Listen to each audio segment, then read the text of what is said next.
Bonjour à tous, je vais vous présenter mon nouveau GPTs nommé Coach Search Information. Il permet de réaliser des recherches poussées sur une thématique, un besoin. Je vais vous donner un exemple là tout de suite.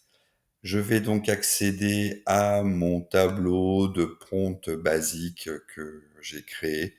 J'ai à peu près plus de 300 prompts basiques dans 7 thématiques différentes. On va prendre la thématique investissement en immobilier et plus précisément le financement d'un investissement immobilier en tant qu'indépendant. Puisqu'aujourd'hui, pour financer un bien immobilier en tant qu'indépendant, ce n'est pas simple. Donc, le prompt est ici.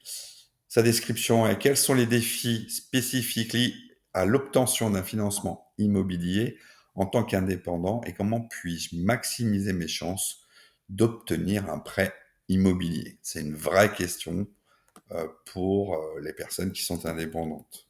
Donc je copie-colle ici dans mon GPTs et je le lance. Et là, il va appliquer la méthode SMART que j'ai définie dans mon prompt. Voilà. Donc, il me précise que dans spécifique, identifier les principaux défis financiers et administratifs auxquels les travailleurs indépendants font face. Ensuite, nous avons aussi la notion de mesurable, examiner au moins 3 types de difficultés et proposer au moins 5 actions spécifiques pour maximiser les chances d'obtenir un prêt immobilier en tant qu'indépendant.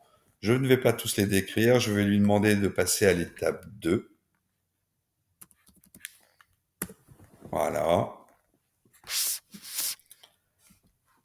Là, il va donc lister les informations en fonction de la méthode SMART. Donc les principaux défis du financement pour les indépendants, les critères d'éligibilité des banques spécifiques aux indépendants, un niveau de revenu minimum, stabilité du chiffre d'affaires, ancienneté de l'activité, stratégie pour maximiser les chances d'obtention du prêt, étude de cas ou témoignage, tendance, évolution récente du marché. Donc ça me convient, je lui dis oui, pour qu'il puisse appliquer ses recherches sur ces différents critères.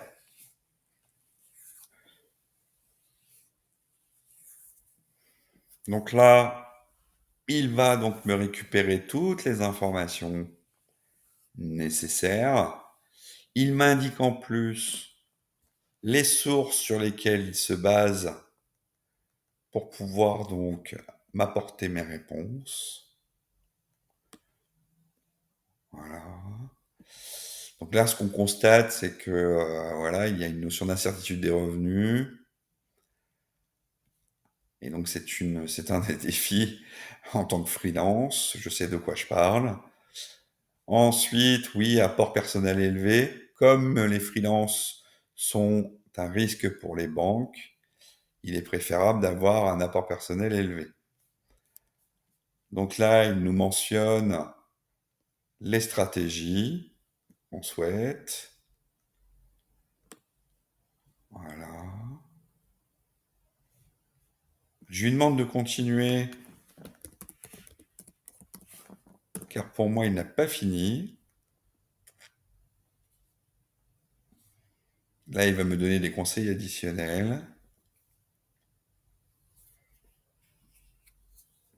Il me conseille de souscrire une assurance emprunteur indépendante, rester sur une logique de taux fixe. Voilà. Donc, ici, on a une stratégie et les contraintes en tant qu'indépendant. Ce que je peux faire, c'est vous proposer un autre exemple. On va aller récupérer dans le thème optimisation fiscale l'utilisation des niches fiscales. C'est toujours intéressant. Voilà, quelle niche fiscale puis-je utiliser en tant que particulier pour réduire mes impôts et maximiser mes économies d'impôts?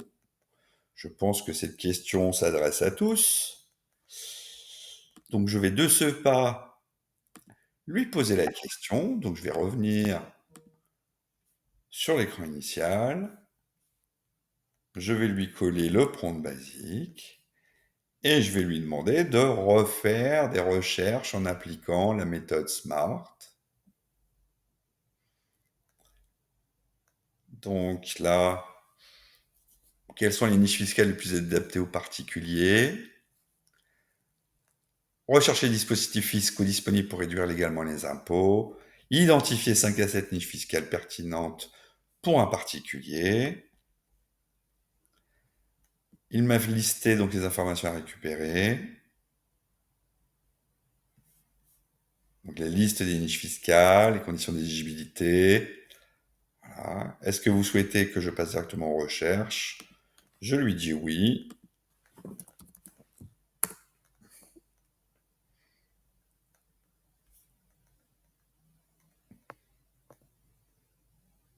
Donc en tant que particulier,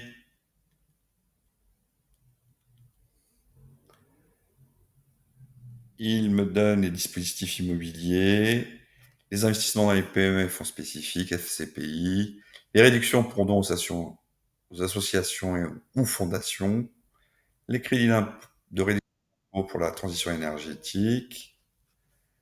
Voilà. Et là, il rentre dans les différents détails. Vous pouvez constater, hein, on a un niveau de détail assez conséquent. Et ce qui est intéressant, comme tout à l'heure, on a ici, par exemple, la source sur laquelle il se base. Là, on voit la date de dernière mise à jour, le 24 septembre 2024. Donc, ce sont des sources qui sont récentes. On est donc sur un site expertimpôt.com. Ça ne vous empêche pas de croiser les informations, hein, pour savoir si celles-ci sont correctes. En tout cas, il va rechercher des articles récents sur le web. Voilà. Si je souhaite avoir des informations plus détaillées, je mets en surveillance ce qui m'intéresse et je lui dis détaille-moi cette partie.